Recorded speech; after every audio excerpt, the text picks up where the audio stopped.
anymore. The press keeps reporting that they're going out of business. They're bankrupt. Really? Are they?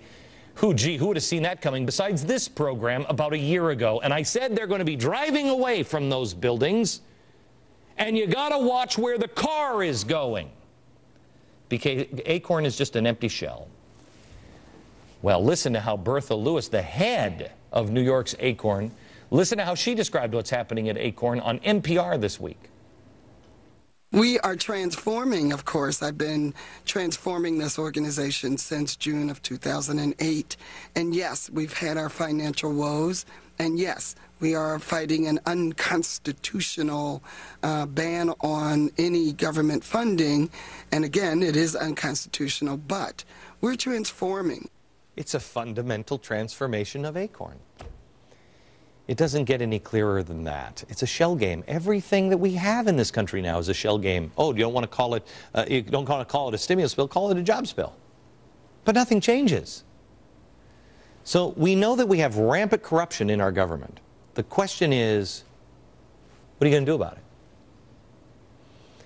You can't think that your civic duty begins and ends at the voting booth anymore, because things are about to change. You must understand the issues of the day and be able to verbally joust with solid arguments. I'm going to give Ariana Huffington and her Media Matters group to rush to their keyboards and write down exactly what I'm saying. They'll get it wrong, but you can't think this way. You've got to get it. You got to get it right. You got to get it right.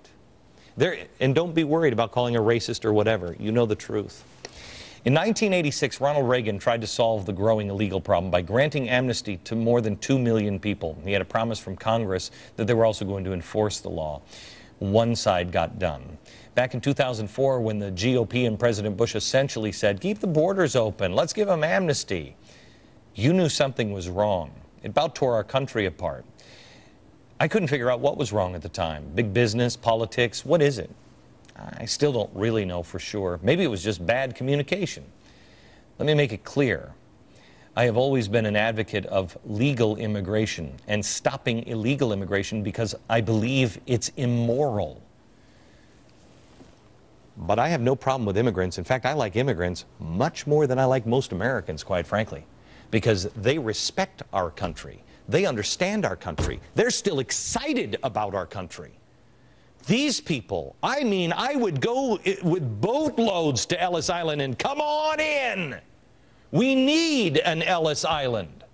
But you come through the front door. Bring us your energy, your enthusiasm, your ideas, the richness of your culture, as long as you're excited about ours, as long as you're like, I can't believe I'm here in America.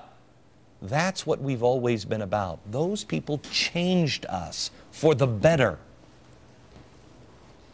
But if there are millions of people coming here whose loyalties lie elsewhere, whose ideology is more in line with the Marxist country that they just left, the progressives will be happy to welcome them into the fold and make them part of the fundamental transformation that they're trying to bring about. Why would you not want to teach people English? I have a hard enough time following these radicals in the White House. I have a hard enough time following the progressives and the way they're always changing language, and I speak English. How easy is it to dupe people if you show them just a picture of people like me or the people at the, at the tea parties and just say, oh, they're all racists. This is not about race. I don't even think it's about politics. The people in Washington are going to make it about politics. Here it's about doing the right thing. Encouraging immigrants to come through the front door. It's about helping them understand what this country is all about. Learn the language. For the love of Pete, let's help them learn the language. Let's help them learn the history. Let's help them understand what the Statue of Liberty really represents. Let's show them George Washington. Why is he so important to us? It's about an understanding of the greatest generation in World War II. To know this country is to love this country. People from all over the world come here for freedom and opportunity.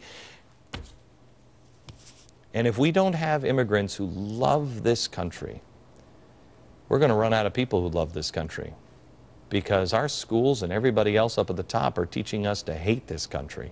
We need people who understand us and who have seen our glory from the distance. and from their own corrupt government. Why do you think so many people from South America and from Mexico are coming across the border? Because much of their government is Marxist and corrupt. Gee, look where our government's going. Our government cannot resemble those governments in South America and in Mexico. We must remain different. And these people coming through the front door will help us do that. Back in a minute.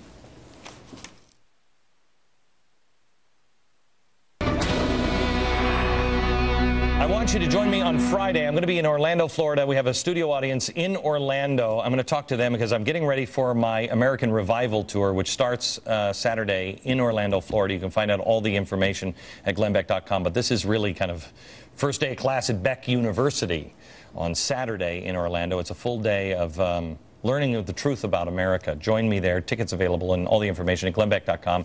And again, Friday, live with a studio audience in Orlando, Florida. More next. I want to show you a fantastic list of people who hate my guts. This is kind of a Beck-hating Hall of Fame.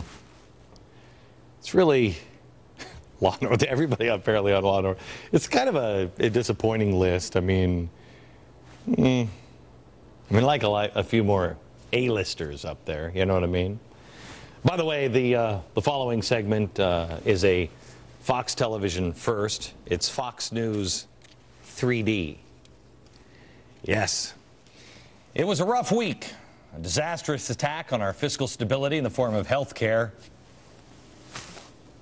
It looks like it's there. And now this.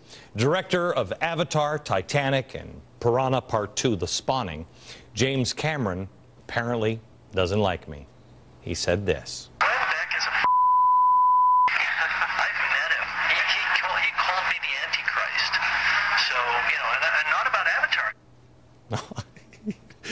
I got in the office this morning, I'm like, what? James Cameron said, I said, what? I mean, the fact is we have met. I didn't remember it because I think he was in a makeup chair, and I was just like, hey, you're the Titanic guy. Yeah, it was 3 years ago, and I think that's what he was talking about. I don't know, but he hates me, and not because what I said in person, and if I did say anything to you, James, in person, I'm sorry, I can't imagine, but this is what he was quoting about me saying he was the Antichrist. On my show that nobody watched in 2007, I said this, quote, anyone who got dragged to see Titanic or was subjected to repeated playings of that Celine Dion song probably suspects what I've believed for years. Only pure evil could have directed that film. Or perhaps, yes, even the Antichrist. Well, the real story tonight is that many people believe that James Cameron has officially tossed his hat into the ring today and is officially running for Antichrist. Now, who knew that you could actually run for Antichrist? I thought you'd be appointed. But there you go. Yes, James, I am guilty. I did call James Cameron the Antichrist. But mainly, you know what? I contend he maybe only because of the Celine Dion song. Horrific, really. But the best part is, this guy has carried this joke around with him for 3 long years. The guy's making $1 billion on a Smurf murdering movie, and he's stewing about a joke that nobody heard on a network nobody watched. I mean, come on, really? It's time to walk away from the CGI just for a minute, Jim. Just for a second. I don't think he's just upset with me, though. He's also upset with you, too, because you're a global warming denier. Here he is. I want to call those deniers out into the street at high noon and shoot it out with those boneheads. Oh, no. Since he took my Antichrist joke so seriously, I guess I have to ask James, stop threatening to shoot people in the street. 79% of Americans who aren't convinced greenhouse gases are the most important factor in the planet's warming. Why must you kill all of them? Why must you kill all of them?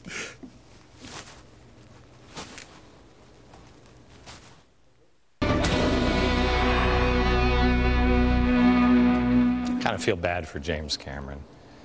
I mean, he's famous for a boat that sank and then losing to his ex-wife. I mean, that had to hurt. From New York, good night, America.